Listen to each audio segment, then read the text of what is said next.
بلال نے، خباب نے، یاسر نے، عمار نے ڈگریاں نہیں لی تھی، محبت رسول کا پانی دیا، اللہ نے ان کے دلوں کے اندر نور کا درخت پیدا فرمایا. اور وہ ایمان کا درخت کتنا بڑا ہوتا ہے، یہ قرآن سے ہی پوچھو تو وہ کہتا ہے یہ اس کی شاخیں جو ہیں وہ تو سدرۃ المنتہا سے اوپر ہیں، اور اس کی جڑیں جو ہیں وہ تحت الثری سے نیچے ہیں. یہ ایمان ایسی چیز ہے. اللہ نے کہا لا تدخلوا بیوت النبی، نبی کے گھر میں اجازت کے بغیر داخل نہیں ہونا.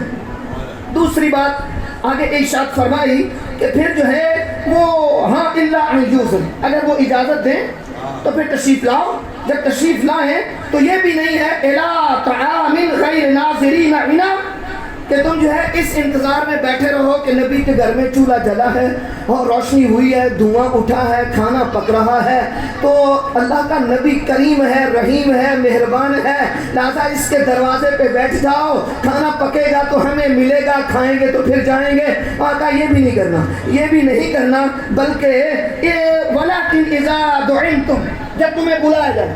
پھر سب بڑی ہاتھ جوڑ کے واسطہ ہے کہ میں ایک اور بڑی بس چند باتیں آپ کے سامنے پیش کرنی ہے کہ اذا دعیتم، جب تمہیں بلایا جائے، دعوت دی جائے تو فادخلوا، پھر داخل ہو جاؤ. فاذا طعمتم، اور جب کھانا کھا لو. بغیر اجازت کے نبی کے گھر میں نہیں جانا، نبی کے گھر میں کھانے پکنے کے انتظار میں بیٹھ کر گھر والوں کو اذیت نہیں دینی، تکلیف نہیں دینی. پھر اگر انہوں نے بلایا ہے تو کھانا کھاؤ، اور کھانا کھانے کے بعد فانتشروا، وہاں سے نکلو اور منتشر ہو جاؤ. نبی کے گھر کو، ان کے حجرے کو، ان کے عصمتوں والے بیت کو جو ہے وہ انہیں گھر والوں کو اذیت نہ دو. بات کیا ہو رہی ہے؟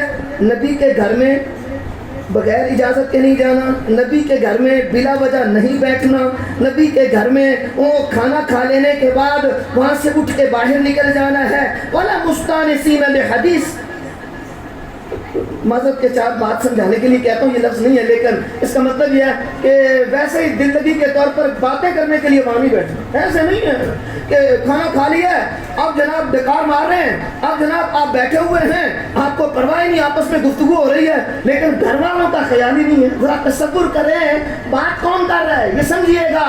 بات اللہ فرما رہا ہے، گھر کس کا ہے؟ مصطفیٰ کا ہے. مصطفیٰ کے گھر والوں کو تمہاری باتوں کی وجہ سے اگر تکلیف ہو تو رب جبریل بھیج کے کہتا ہے مجھے یہ تکلیف گوارا نہیں. بس بھی اتنی سی بات، اتنی سی بات ہے. رب کا کوئی گھر نہیں ہے، رب کی کوئی اولاد نہیں ہے، رب کا کوئی کنبہ قبیلہ نہیں ہے. تو کہتا ہے کائنات میں مجھے اگر کوئی گھر نظر آتا ہے، اے اہل بیت رسول، مجھے زمین پر صرف ایک ہی گھر نظر آتا ہے اور وہ صرف نبی کا گھر نظر آتا ہے، اہل بیت کا گھر نظر آتا ہے. لہذا یہ رب کہہ رہا ہے بھائی، کسی دور کا کوئی مفسر، محقق، کوئی مجتہد، کوئی اپنے انداز خطابت سے نہیں، اللہ سکھا رہا ہے. بات اتنی، نبی کے گھر میں بغیر اجازت نہیں آنا، وہاں غیر ضروری طور پہ بیٹھنا نہیں ہے، اور اگر کھانا کھا لو تو آگے نہیں کہ باتوں میں لگ جاؤ، کھانا کھا کے وہاں سے نکل جانا ہے، منتشر ہو جانا ہے. کیوں؟ ان ذالکم کان یؤذی النبی، تمہاری ان حرکتوں سے اللہ کے نبی کو تکلیف ہوتی ہے. تمہارا یہ جو کام ہے کہ تم بغیر اجازت آ جاؤ، تم آ کر بیٹھ جاؤ، تم اپنی باتوں میں لگ جاؤ، گھر والوں کا، اہل خانہ کا، میزبان کا خیال ہی نہ کرو.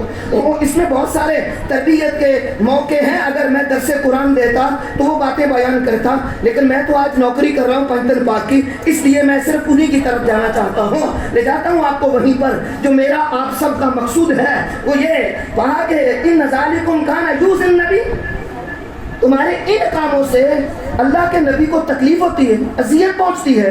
اور فَيَسْتَحْيِي مِنْكُمْ، وہ حیا کی وجہ سے تمہیں نہیں کہتے. نبی پاک اتنے حلیم ہیں،